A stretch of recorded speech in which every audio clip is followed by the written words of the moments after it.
What's up guys? So we are here now sa dulo ng farm. As you can see, yun yung ilog kung saan kami kumuha ng tubig during summer. And ito yung forest before na na-clear na ang backhoe namin. So this is lot 8. Again, this is the farthest lot dito sa Lukban-Sai.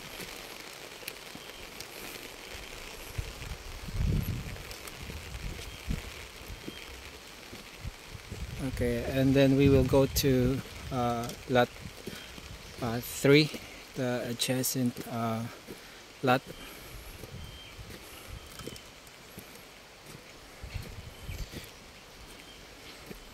So dito sa Lukban, umuulan pa rin minsan-minsan.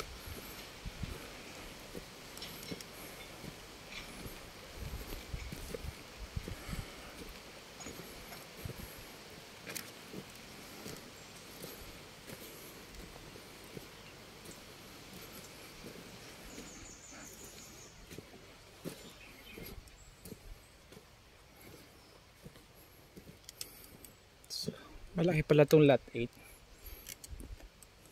Kasing laki siya ng lot 1 and 2.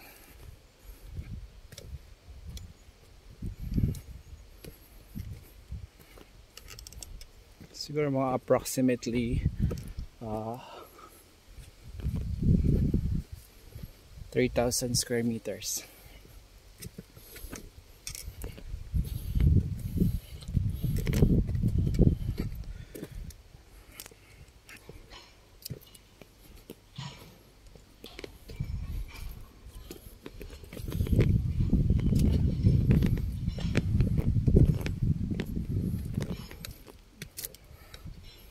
Dito nag-start na siyang mag-cultivate using the backhoe. And kapag sure na hindi na malambot yung lupa, saan namin ita-tractor. So we're planning na i-tractor to during summer. Mga April or May. Kasi napansin ko na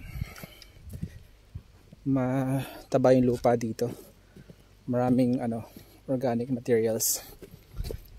Yung challenges dito, marami siyang ugat ng niyog, mga puno, and then yung mga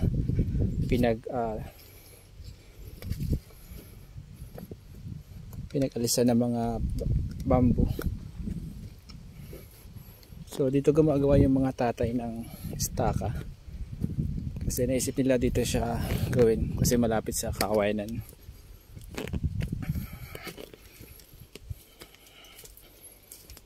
Ayan. So dito ginagawa yung staka. So kunin ko na yung bag ko tsaka salakot, kasi punta na ako ng taas, hindi po sa langit kundi taas po ng lot 8, which is yung lot 3.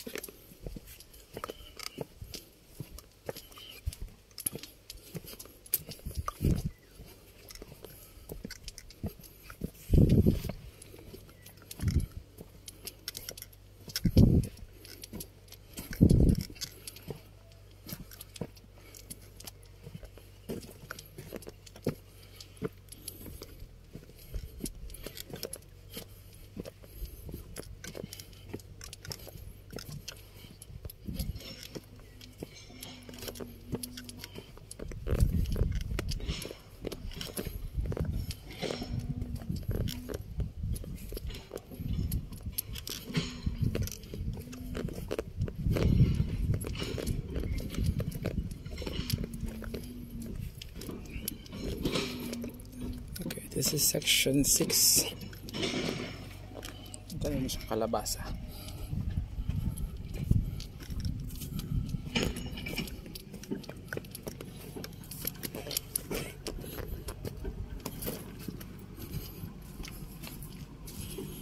So this slope ng slot 3, ginagawa ng backhoe operator namin is pinapantay niya hanggang sa